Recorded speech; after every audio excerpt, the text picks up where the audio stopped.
This is my revert story, how I did and became a Muslim. Way back, I also think that Muslims were terrorists. This is not because of my own judgment, but how our newsfeed on TV and our news update is all about that. Videos of such Allahu Akbar boom, the clothes Muslim wears, the face coverings, and the specific word terrorist on the news. Up until I graduated college and chose to work in a place where Muslims settled in, which is Jordan. The month I arrived in Jordan for the first time, it was Ramadan. I wore shorts and tank tops, normal ones that I usually wear in the Philippines. And while roaming around the place, I hear this word constantly, Astaghfirullah. Astaghfirullah. That's with my drink on my hand. So with curiosity in mind, I went to the nearest police station and asked that word, Astaghfirullah, specifically. He said, that translates to, Allah forgive me. And he explained to me why. And since I'm a tourist, first time in Jordan, he gave me a quick rules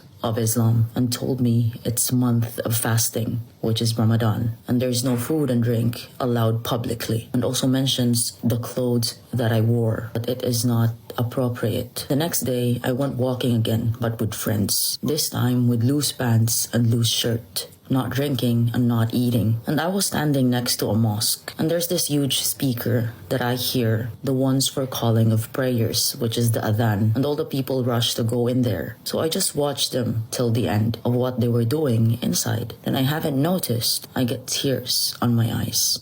I didn't even know why. And one of my friends told me, why am I crying? Am I okay? And I said, of course I am. And just like that, I didn't know what happened. The simple that I can explain it is that place, the mosque, wants to grab me in. That's just how I explain it. Then fast forward, I get married to a Jordanian man named Muhammad, which is now my husband.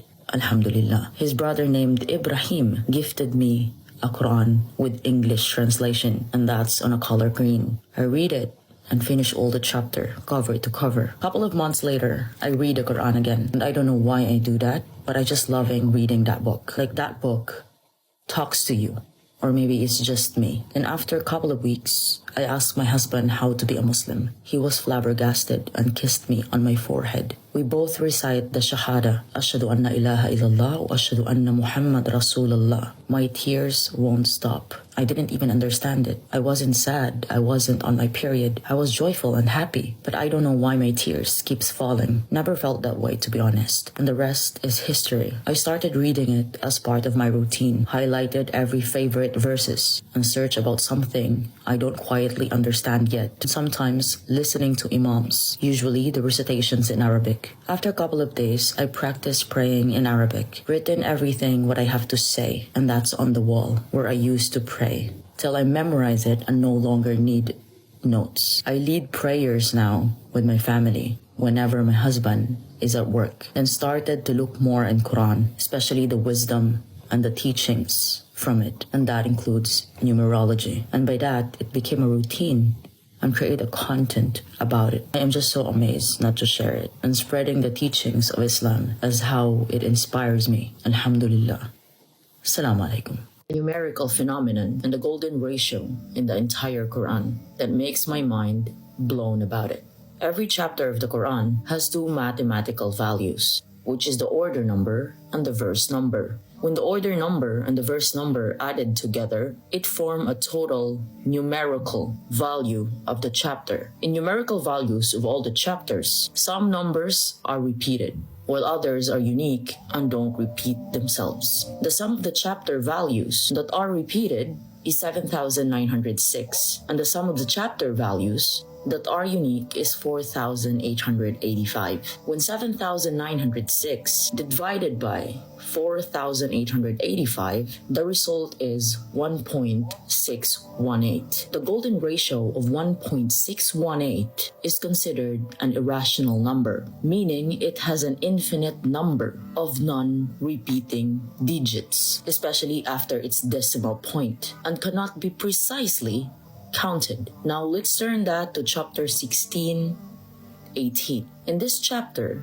it is stated, "For where you count the favors of Allah, you will not be able to count them. Next is the scientific phenomenon in the entire Quran, and this is all about the celestial bodies. A verse that is stated in Arabic, وَهُوَ الَّذِي كَلَكَ اللَّيْلَ وَالنَّهَارَ وَالشَّمْسَ وَالْقَمَرَ كُلٌّ فِي فَلَكٍ يَسْبَحُونَ, meaning created the sun and moon, day and night, each one traveling in an orbit. And here's the mind-blowing concept. There is a hidden palindrome sentence, especially the context of this verse, like a secret code. So when we're talking about palindrome, it is a word or number that is same spelled backwards and forwards. Like for example, the word mom or dad. Same spelling forwards and backwards. That's palindrome. Now, can you ever make a palindrome out of a sentence and not a word? That's difficult, of course. Now, this is the last 4 words on the verse about the celestial bodies. كُلٌّ فِي فَلَكِ يَسْبَحُونَ. Now, in English translation, every celestial body is in orbit. By splitting this Arabic 3 words, and that is letter by letter, so the first letter is kaf, goes to lam, then fa, then ya, then fa again, then lam, then again kaf. Forwards and backwards, same. So let's connect it forwards and backwards. So it would look like this. It's like orbiting in a verse connection to every celestial body is in orbit. Just like these letters, orbiting what's around the middle letter. And this is the reason why even jinns and humans combined to produce this kind of book or context, it would be impossible. Quran holds incredible numerical structures and even miracles that includes the patterns and counts, precise, intricate, and seem beyond coincidence. Quran also contains a pattern around the number 19. The phrase Bismillah ar-Rahman ar-Rahim has this exact 19 letters in Arabic with its 114 chapters, or that's 19 times 6, and that is equals to 114 chapters, or what we call numerical patterns. This gives us a glimpse of divine structure. A divine wisdom meets precise patterns. Assalamu alaikum.